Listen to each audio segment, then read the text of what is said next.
What is it? What's the matter? Over there! Over the hill! It's a monster! A monster? Now that is most definitely impossible. There's no way this planet could support permanent life. Well, you don't mind if we take a look, do you, Professor? By all means. But I know for a fact that there's no monster there. Well, what do you call that then?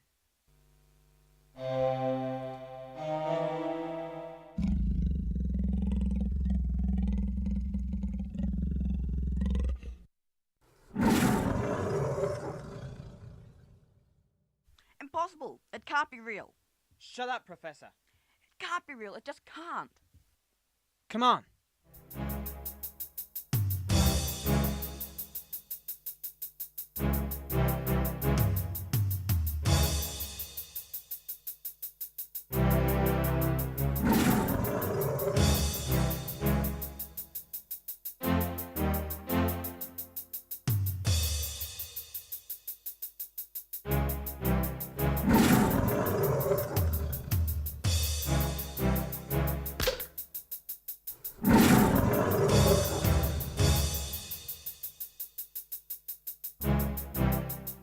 What the?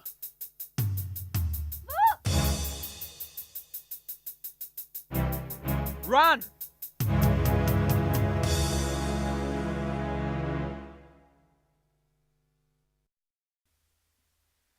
Well, Professor, now what have you got to say? Monsters? Natives? I think it's perfectly clear that this planet can support life. You don't understand. It sounds odd after everything we've seen. But life cannot exist on this planet. What we saw cannot be real. Well, how do you explain everything? Figments of our imagination?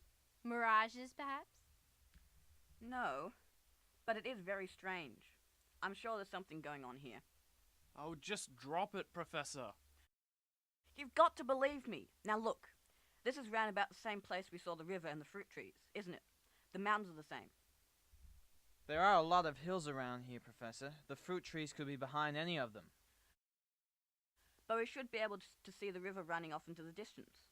It's nowhere in sight. He's got a point. But if everything here isn't real, then what's creating it?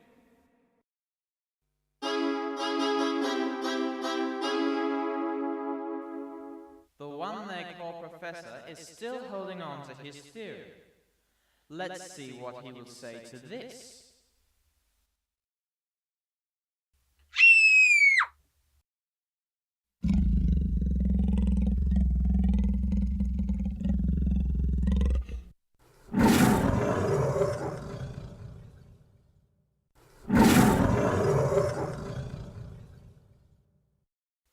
Okay, everybody, get back. Listen to me, it's not real. It's just an illusion. Think it. Say it. The monster is not real. The monster is not real.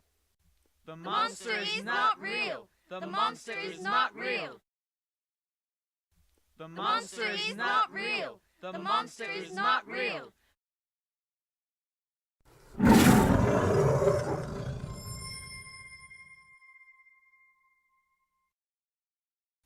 The monster.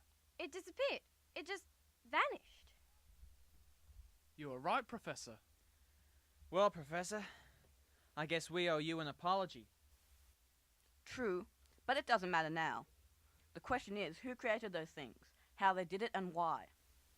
Maybe I can answer that. Who are you? I cannot tell you my name. Your brains could not process it. But I will explain what I am. I suppose you would call me a scientist. I examine the way primitive species behave and evaluate their intelligence. I was performing such an experiment on you and your crew. I must admit, I was pleased with what I observed. I have learned much about your culture. I believed that your species was a savage pack race. I was mistaken.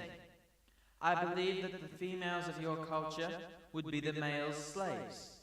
Again, I was mistaken. And as for your intelligence, most of you accepted your environment, except the old one, who saw the simple scientific truth. Who's he calling old? He passed my intelligence test. The rest of you almost did not. If it weren't for the fact that the old one convinced you that you were seeing a lie, you stopped seeing with your eyes and began to see with your minds. Your minds told you the truth, and it was just a question of listening. I now have no doubt that the human race will one day become one of the great empires of the galaxy. And now that you have served my purpose, I will return you and your ship back to where you were taken from. I apologize for the force that was necessary to get you here, and for any other inconveniences that I may have caused you. Yes, but all the same, you abducted us, and that is against the law. But if it's in the name of science, I suppose we could forget it. But if we hear anything about anybody from any species just disappearing, then we will know who to come to, okay? Yes, I understand. I suppose I should perform my experiments in the natural environment of the species that I am observing. Good. Well, now we have to be back on our ship, so goodbye. Goodbye, and thank you.